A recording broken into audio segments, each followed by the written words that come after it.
Hey friends, if your keyboard won't type numbers, then please watch this video. I will guide you through the resolutions.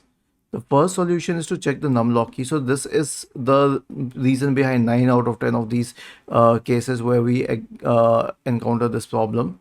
So the numlock key on the system is locked. So press it once. The next solution is to disable sticky keys and filter keys.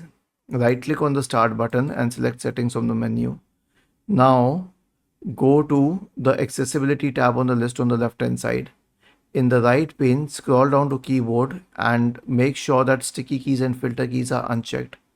The next solution is to update the keyboard drivers. Search for device manager in the Windows search bar and open device manager. Expand the list for keyboard drivers. Right click on the first keyboard driver and select update driver and update other ones as well. Now, this is with the software part. What if the keyboard itself is bad? If it's an external keyboard, try connecting it to a different computer to check it. And if it is an internal keyboard, check that the keys are all connected and the backlight is working, etc. Was this helpful? If yes, then please subscribe to the channel. And if not, then let us know in the comment section of this video on how we could help you further. Thank you for watching this video and have a nice day.